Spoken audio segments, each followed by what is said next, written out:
Police গুলি করে, একজন করে পড়ে যায়, তারা চিল্লায় ক্লিন শট, ক্লিন শট, চোখের সামনে লাশ আর লাশ।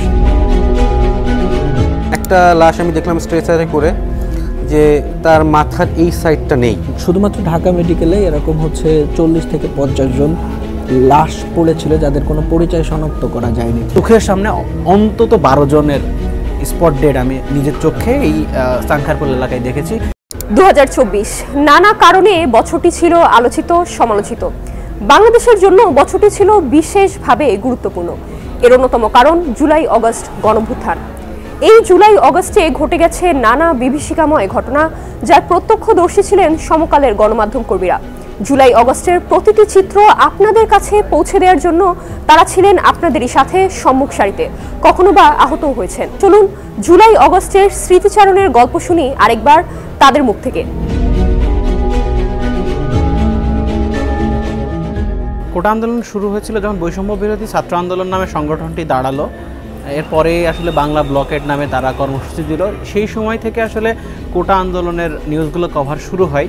14 তারিখ যখন প্রধানমন্ত্রী এই কোটা আন্দোলন নিয়ে সংবাদ সম্মেলনে মন্তব্য করলেন, সেদিন রাত্রে ঢাকা বিশ্ববিদ্যালয়ের শিক্ষার্থীরা তুমি কে আমি কে রাজাকার রাজাকার বলে স্লোগান দিয়ে রাস্তায় বেরিয়ে পড়েছিল। তো তখন আসলে আমি যে এখানে পৌঁছাবো শাহবাগ পর্যন্ত, সেই পরিস্থিতিও ছিল না। শাহবাগ পর্যন্ত পৌঁছাতে আমাকে অন্তত 4 জায়গায় জবাবদিহি করা লাগছে, কোথায় যাচ্ছেন, কেন যাচ্ছেন, কি করতে যাচ্ছেন।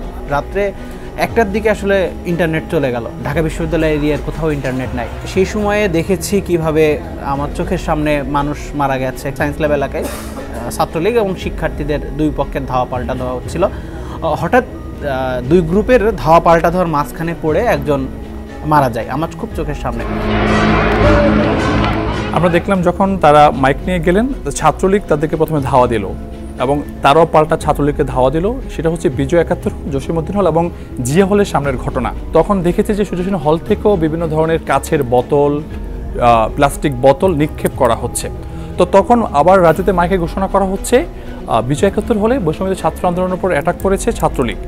এই খবর শুনে পুরো একটা মিছিল নিয়ে নারী ছাত্রীরা সামনে রেখে একটা বড় একটা মিছিল আমরা দেখেছি বিসি চত্বর হয়ে, তারা হলপাড়া হয়ে মধুর ক্যান্টিন দিয়ে তারা বের হওয়ার চেষ্টা করেছিলেন। যখন সেরোতে আসছিল, এর আগে এখানে কিছু উৎপেতে থাকা ছাত্রলীগের নেতাকর্মীরা তারা দেশীয় অস্ত্র, লাঠি সোটা, হকি স্টিক নিয়ে তারা দাঁড়িয়েছিল এখানে।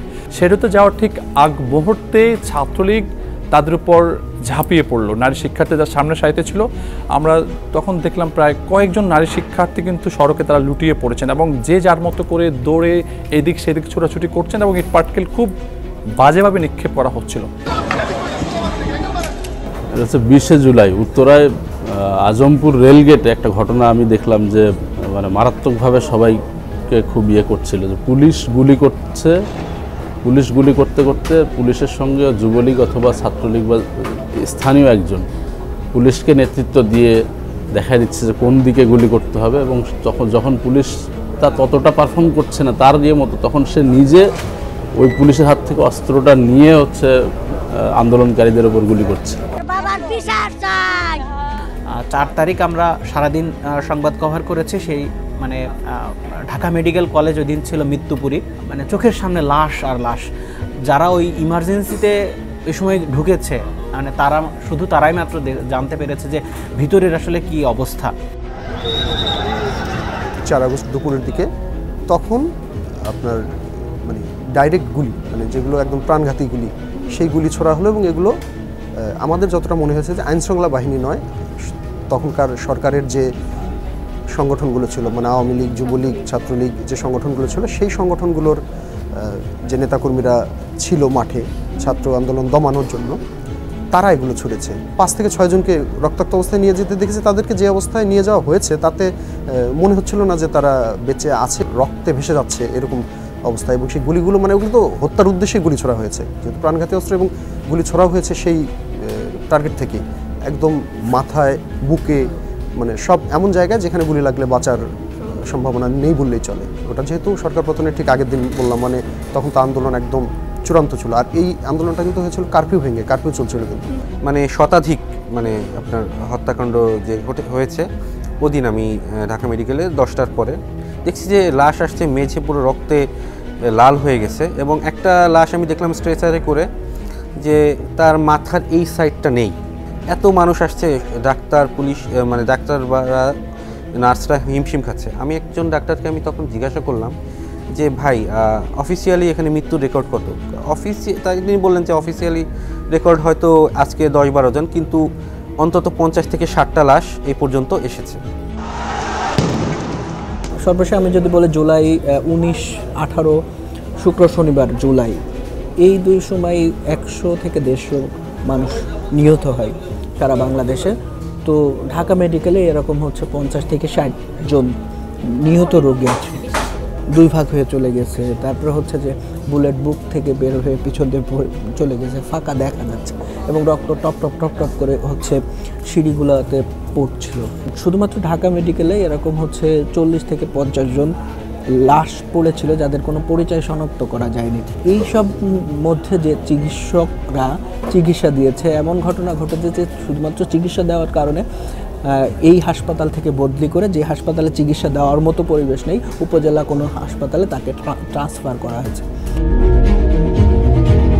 কিছু শিক্ষার্থী 10-15 জন তাদের পানির বোতল নিয়েছিল, সেখানে তাদের পুলিশ ধাওয়া করলে তারা ছত্রভঙ্গ হয়ে গেল। সেখানে একজন গুলিবিদ্ধ হয়েছিল। চাংখারপুল এলাকায় তারা জড়ো হওয়ার চেষ্টা করে। সেখানে আমি একদম নাম ধরেই বলবো, আক্তারুজ্জামান নামে রমনার এডিসি ছিলেন তিনি, তার নেতৃত্বে বেলা 11:10-15 ভিতরে একটা দল আসলো এবং খুবই অ্যাগ্রেসিভ, তারা পুলিশে অ্যাগ্রেসিভ। আমি মানে চোখের সামনে এই 11টা থেকে 12টার ভিতরে চোখের সামনে অন্তত 12 জনের স্পট ডেড আমি নিজের চোখে এই চাংখারপুল এলাকায় দেখেছি। সেদিনকার যেই বিভীষিকাময় পরিস্থিতি আমরা দেখেছি, মানে পুলিশ গুলি করে, একজন করে পড়ে যায়, তারা চিল্লায় ক্লিন শট, ক্লিন শট। কিন্তু ততক্ষণে যাত্রাবাড়ির ব্যারিকেড ভেঙে গেছে এবং পুলিশের ওয়্যারলেসে অলরেডি মেসেজ আসতেছে যে তখন পুলিশ কিন্তু এখান থেকে সরে যায়। এরপরেই তো বিজয়ের ঢল নামে শহীদ মিনার থেকে, চাংখারপুল থেকে সেই লাশ নিয়েই আসলে তারা মিছিল করতে করতে শাহবাগে আসে, শাহবাগ থেকে পরে গণভবনের দিকে এগিয়ে যায়। সারা ঢাকার মানুষ আসলে তখন গণভবনমুখী সবাই।